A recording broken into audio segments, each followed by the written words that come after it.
Everyone, Monika astrology में आपका बहुत बहुत स्वागत है। आज हम चर्चा करने जा रहे हैं कुंभ लग्न की और नवंबर महीने की राशिफल की। सबसे पहले शुरुआत करते हैं ग्रह गोचर से। सूर्य 17 नवंबर को वृश्चिक राशि में प्रवेश करने जा रहे हैं। मंगल 16 नवंबर को वृश्चिक राशि में प्रवेश करेंगे। बुध 6 नवंबर को वृश्चिक राशि के अंदर प्रवेश करेंगे।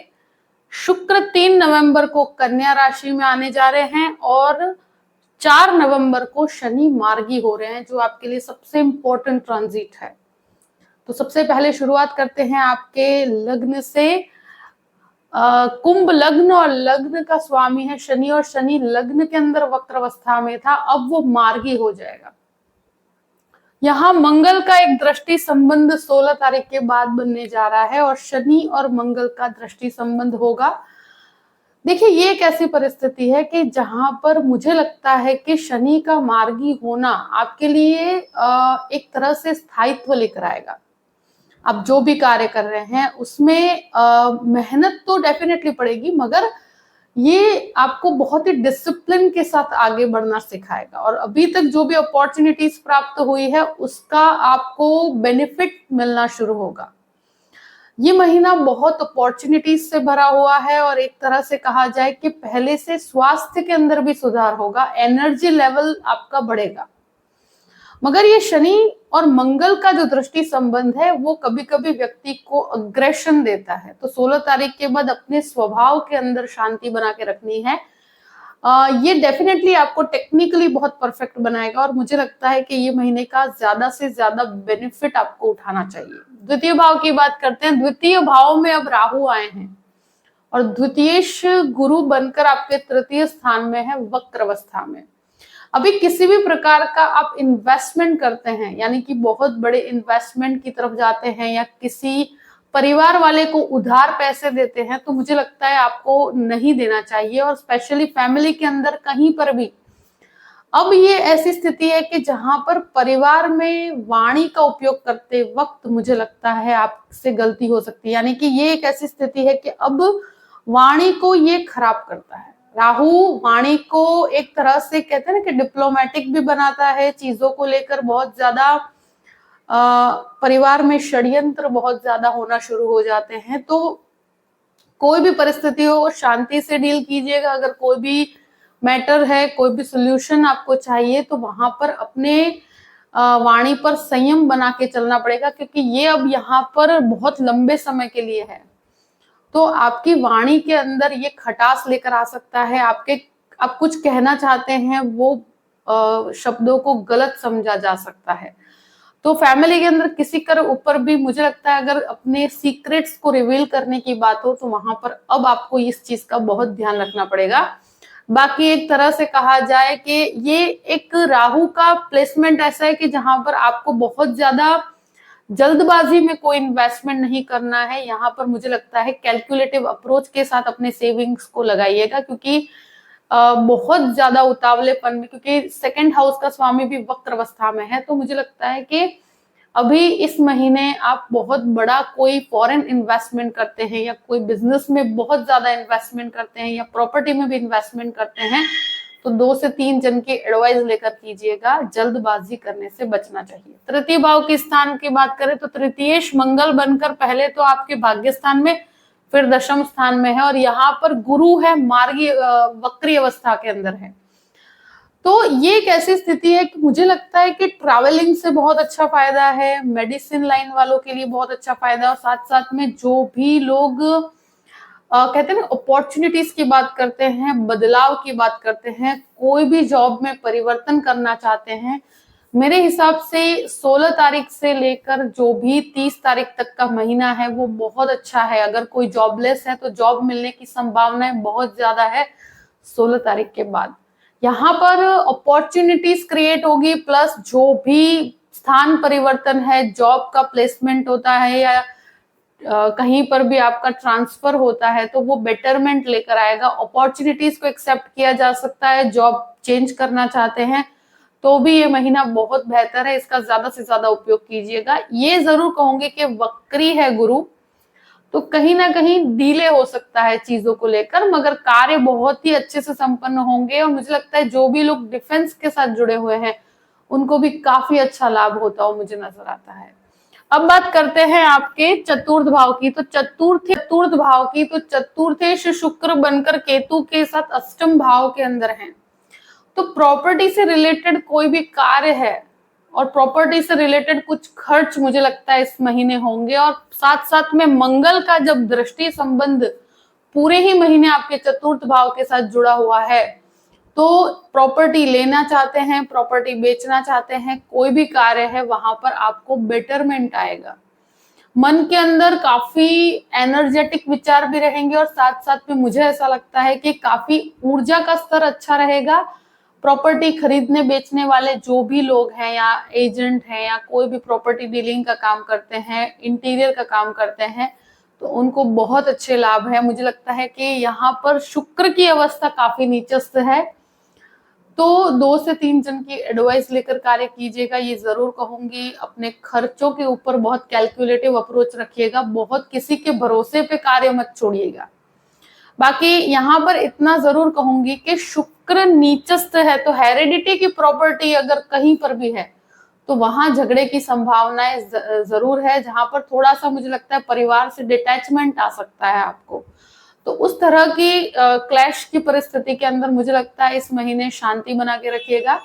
अगर कोई हेरिडिटी की प्रॉपर्टी से रिलेटेड कोई केस भी चल रहा है तो वहां पर जल्दबाजी नहीं करनी। इस महीने आपको बहुत शांति बना के रखिएगा, क्योंकि शुक्र की अवस्था नीचस्थ है।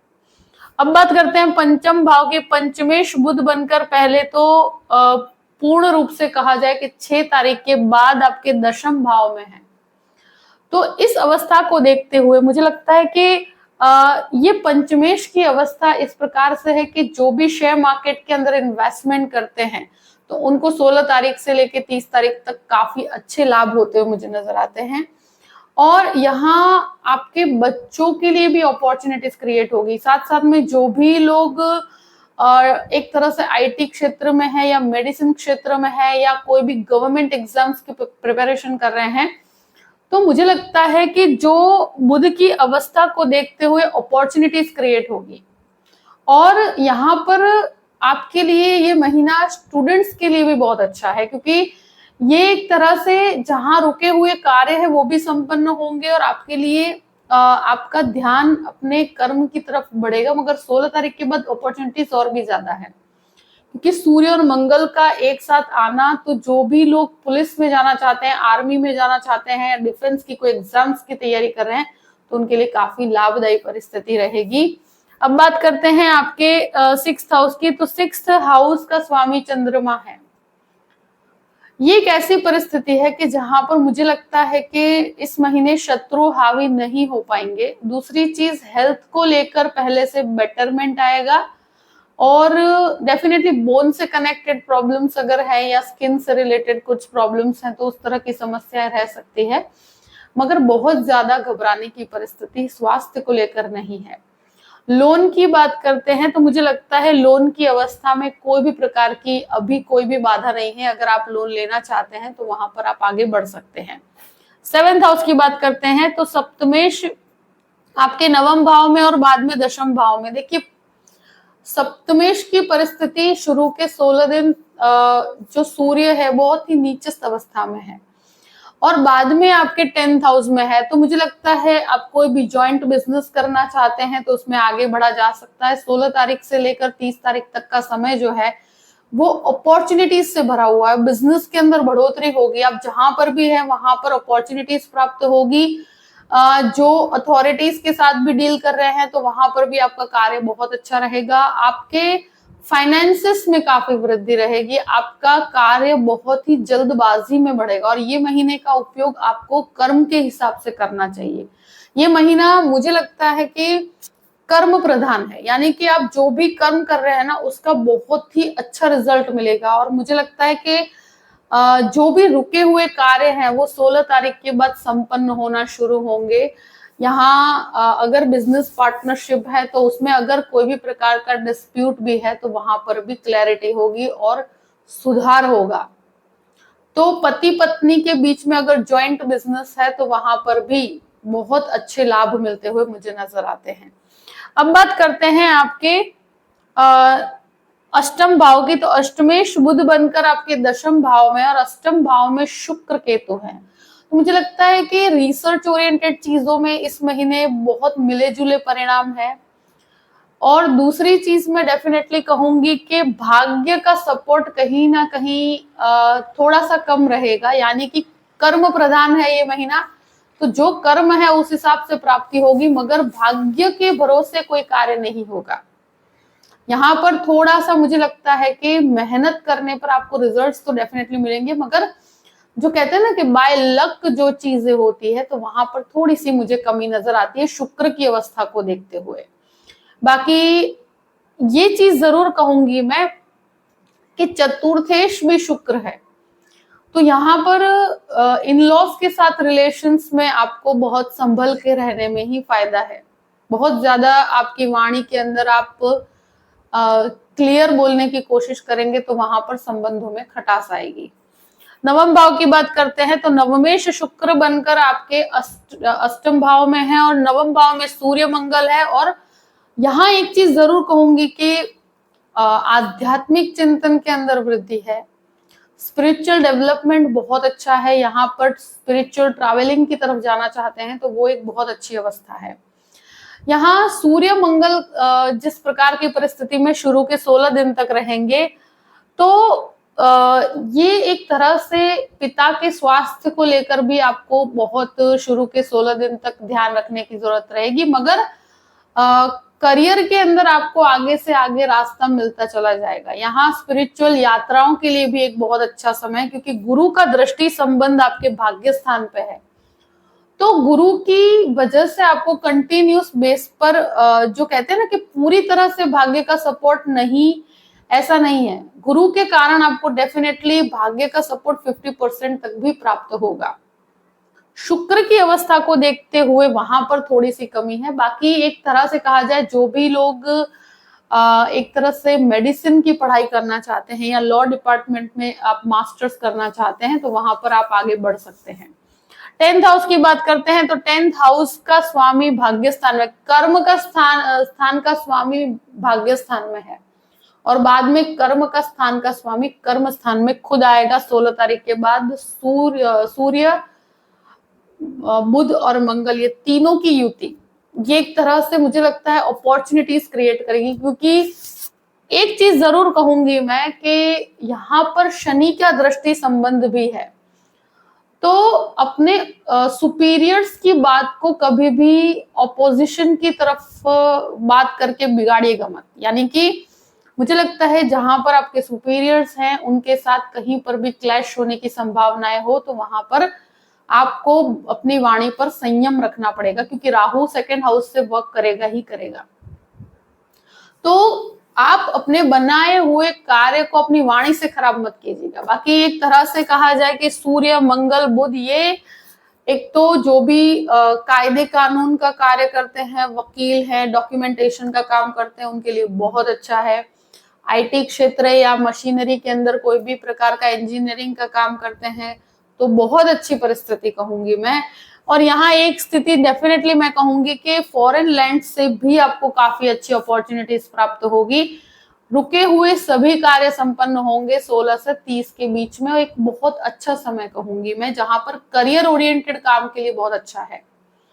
अब बात करते हैं आपके 11वें स्थान की। 11th लॉर्ड जो है वो एक तरह से 3rd हाउस में, यानी कि जो लाभ का स्वामी है वो वक्र अवस्था में है और 3य भाव में है, तो आपको ट्रैवलिंग से बहुत ज्यादा लाभ है।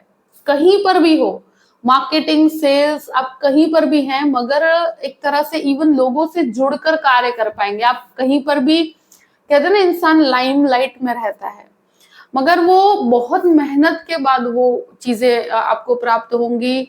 डेफिनेटली कहीं ना कहीं आपको लगेगा चीजों में डिले है, मगर मुझे लगता है कि ये जो भी है वो बहुत अपॉर्चुनिटीज क्रिएट करने वाला समय है। यहाँ पर जो भी मेहनत करते हैं वो कर्म और भाग्य के साथ जुड़ी हुई, और लाभ कंटिन्यूअस बेस पर है, मगर लाभ में थोड़ा धीमापन रहेगा क्योंकि लाभेश वक्र अवस्था में है। मगर ट्रैवलिंग से बहुत अच्छा लाभ है। जो लोग टूरिज्म का काम करते हैं, जो टीचिंग क्षेत्र में, उनको भी बहुत अच्छा फायदा है। 12th हाउस की बात करते हैं। 12th लॉर्ड लग्न में है, अब वो मार्गी भी होंगे, तो जो भी फॉरेन से अटके हुए कार्य हैं, विदेश यात्राओं से कनेक्टेड कोई भी कार्य है, उसमें बहुत अच्छा लाभ है। डेफिनेटली अपने खर्चों पे नियंत्रण आएगा मुझे लगता है, और यहाँ पर काफी डिसिप्लिन्ड अप्रोच के साथ आप आगे बढ़ पाएंगे। यहाँ पर कोई भी प्रकार का लीगल मैटर भी चल रहा है तो वहां पर आपको कहीं पर भी घबराने की जरूरत नहीं है। मुझे लगता है सिर्फ अपनी वाणी के ऊपर बहुत संयम रखना पड़ेगा, क्योंकि द्वितीय भाव में जो राहु की परिस्थिति अभी आई है वो वाणी को बहुत ज्यादा, कहते हैं ना, रिबेलियस बना देती है। छोटी छोटी चीजों में व्यक्ति बहुत बड़ी बड़ी बातें कर जाता है, तो वहां आपको संयम रखना है। जो भी परिस्थिति है मैंने आपके सामने रख दी है। आई होप कि ये वीडियो आपको पसंद आया होगा। पसंद आए तो लाइक भी कीजिएगा और सब्सक्राइब भी कीजिएगा। Thank you so much. जय श्री कृष्ण।